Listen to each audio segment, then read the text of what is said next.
Candlestick pattern को समझने के लिए आपको सबसे पहले ये समझना होगा कि कैंडल बनते कैसे हैं। आपने जनरली दो तरह की कैंडल्स देखी होंगी, एक ग्रीन कैंडल और दूसरी रेड कैंडल। अब ग्रीन कैंडल कब बनती है? ग्रीन कैंडल तब बनती है जब शेयर की प्राइस बढ़ती है और इसलिए इसे बुलिश कैंडल भी कहा जाता है।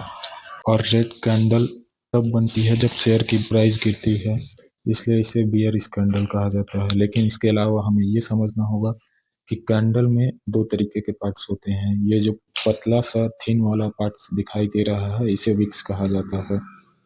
क्योंकि ये ऊपर की साइड है इसलिए इसे अपर विक्स कहा जाएगा, और जो नीचे की साइड विक्स बन रहा है उसे लोअर विक्स कहा जाएगा।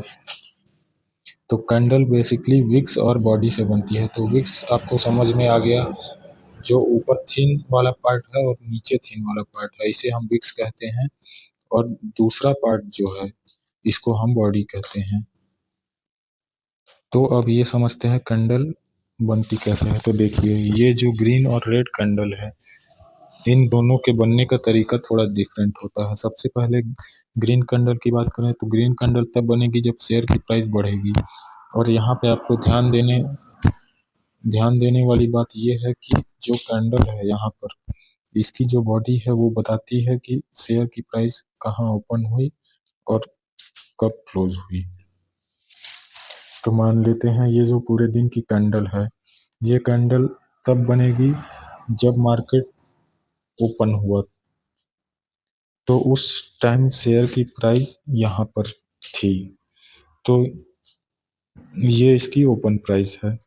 अब शेयर की जो प्राइस है वो जिस टाइम ओपन हुई थी तब प्राइस यहाँ पर था, लेकिन फिर शेयर की प्राइस थोड़ा नीचे गई। तो जो ओपन प्राइस थी वहां से कैंडल की बॉडी स्टार्ट हुई और इसके बाद प्राइस नीचे गिरने लगी।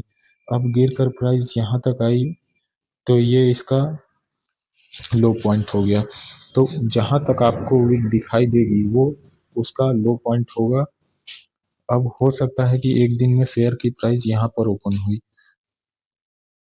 अब प्राइस नीचे तक आ गई, लो तक, लेकिन लो होने के बाद प्राइस रिकवर हुई, अपनी जो ओपन प्राइस थी उससे भी ऊपर जाने लगी।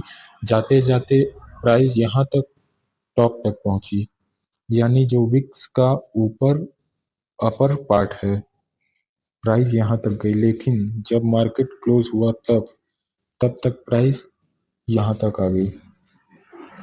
तो ये बॉडी है।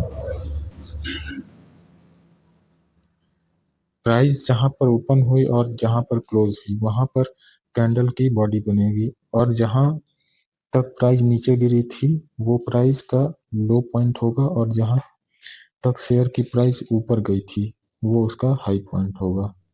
अब ये जो रेड रेड कैंडल है, रेड कैंडल तब बनती है जब शेयर की प्राइस गिरती है। तो अगर रेड कैंडल बनी है तो इसका सीधा सा मतलब है कि शेयर की प्राइस गिरी है, तो यहाँ पर जो हाई है वो सेम है और जो लो है वो भी सेम है। लेकिन शेयर की प्राइस गिरी है तो यहाँ पर शेयर की ओपनिंग प्राइस ओपन हुई थी, लेकिन इस केस में यहाँ पर शेयर की प्राइस ओपन हुई है। यानी मान लीजिए जब आज शेयर होगा खुला, तो हो सकता है यहाँ पर 100 रुपये में खुला, तो 100 रुपये में खुलकर प्राइस 110 तक गई, और 110 रुपये जाने के बाद वापस से पूरे दिन में प्राइस गिरने लगी।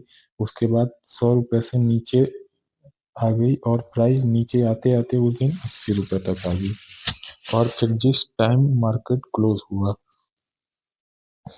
उस टाइम प्राइस 80 रुपये तक आ गई, जो कि कम है, वो अपने ओपनिंग प्राइस से कम है। मार्केट 100 रुपया से, इसलिए ये एक रेड कैंडल बन गया।